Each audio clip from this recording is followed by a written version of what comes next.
Hello bachcho, let's read this question. So this question says the velocity of a body moving in a straight line is increased by applying a constant force for some distance in the direction of the motion. Prove that the increase in the kinetic energy of the body is equal to the work done by the force on the body. ठीक है, increase in kinetic, ये work energy theorem ही है basically. ठीक है, तो इस question का की कॉन्सेप्ट आप देखिए, क्या लिख लीजिए. The key concept of this question आपको देखिए वर्क एनर्जी थ्योरम का प्रूव करके बताना है. ठीक है, the increase in kinetic energy of the body is equal to work done by the force. ठीक है, वर्क एनर्जी लिख लीजिए. ठीक है, वर्क एनर्जी थ्योरम WET से भी लिखते हैं. देखिए वर्क एनर्जी थ्योरम तो ये बताती है कि work done bye all the forces किसके इक्वल होता है, चेंज इन काइनेटिक एनर्जी के इक्वल होता है. ठीक है, मैं चलिए देखिए इसको प्रूव कर देता हूँ. ये बॉडी है, देखिए वेलोसिटी पे body moving in straight line पे, बॉडी आपकी स्ट्रेट लाइन के अलॉन्ग क्या कर रही है, मूव कर रही है. ठीक है, ये बॉडी.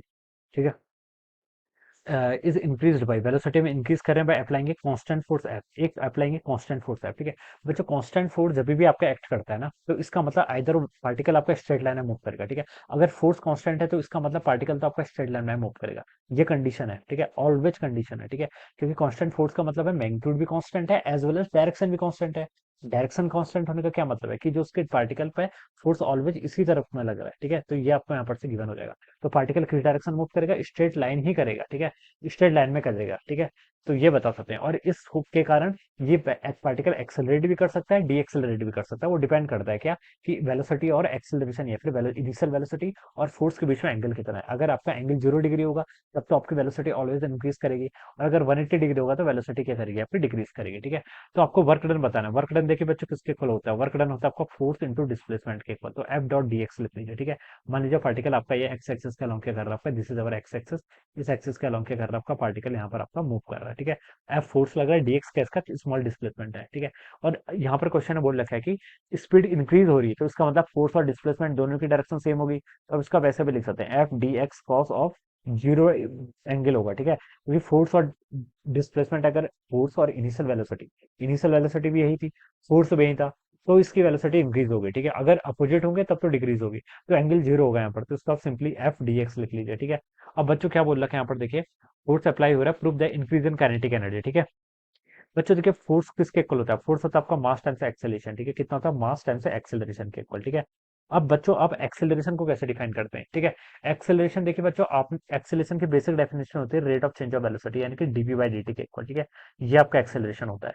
और कहीं कहीं पर देखिए हम इसको ऐसे भी लिख लेते हैं, V times DV by D X. ठीक है बच्चों, this formula is not always valid.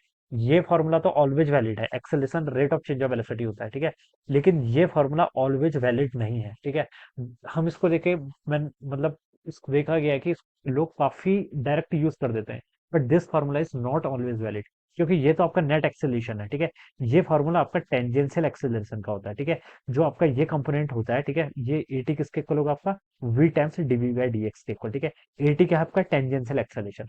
Acceleration भी दो होते हैं, एक होता है टेंजेंशियल, एक होता है नॉर्मल. ठीक है, अगर मैंने बोला कि वी और वी के बीच में एंगल सेम है, मान लीजिए इनिशियल वेलोसिटी भी यही है, एक्सेलरेशन भी इसी डायरेक्शन में है, तो मैं बता सकता हूँ कि अब यहाँ पर ये आपका टेंजेंशियल एक्सेलरेशन एक्ट कर रहा है. अगर मैंने ऐसे सिचुएशन ले ली, मान लीजिए पार्टिकल यू है, ये आपका एक्सेलरेशन ऐसा है. ठीक है, अब बच्चों एक्सेलरेशन के दो कंपोनेंट आएंगे ना, एक कंपोनेंट तो इस डायरेक्शन में आएगा ए कॉस थीटा, एक कंपोनेंट इस डायरेक्शन में आएगा ए साइन थीटा.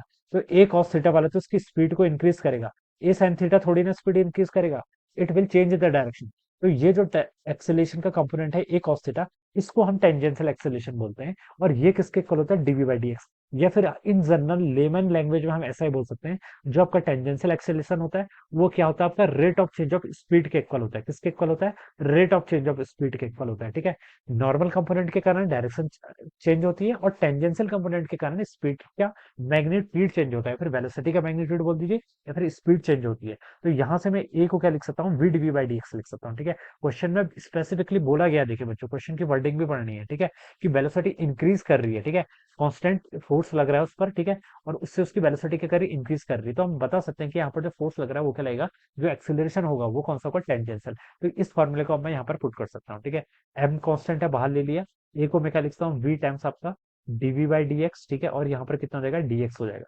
ये टर्म यहाँ से हो गई. ठीक है, अब मुझसे बताना है कि चेंज इन, मान लीजिए इनिशियल वेलोसिटी जिससे मूव कर रहा था वो यू बोल रखा है, चलिए मैंने यू लिख लेता हूँ. फाइनल आपका वी हो गया. ठीक है, तो देखिए यहाँ से dx से आपका dx कैंसिल हो जाएगा. ठीक है, m वी डीवी का इंटीग्रेशन करूंगा तो कितना आएगा, आपका वी स्क्वायर बाई टू के इक्वल. ठीक है, इनिशियल वेलोसिटी यू थी, फाइनल आपकी वी है. ठीक है, तो बस वैल्यूज पुट कर लीजिए, m बाई टू इधर हो जाएगा, और वी का स्क्वायर माइनस आपका यू का स्क्वायर. तो बच्चों ये क्या है, half M V square. Final kinetic energy minus half M u square initial kinetic energy. तो जो आपका वर्क डन हुआ है वो किसके इक्वल है, आपका चेंज इन काइनेटिक एनर्जी के इक्वल है।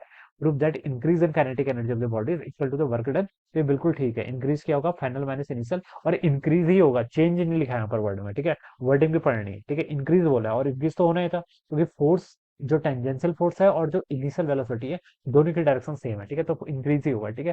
So this will be the proof of this question, alright. तो यही हमसे पूछा गया था। So this is how we will solve this problem. एक तरीके से आप इसको और कर सकते थे, फोर्थ कांस्टेंट बोल रखा है तो mass into acceleration, acceleration constant हो गया तो आपकी वो तीनों की तीनों इक्वेशन ऑफ मोशन है वो वैलिड हो जाती है, वहां से भी कर सकते थे। But this is the most basic one, ठीक है, जो बेसिक तरीके से करेंगे तो वो ऐसी हो, right. So I hope you all understood this concept. All the best and thank you.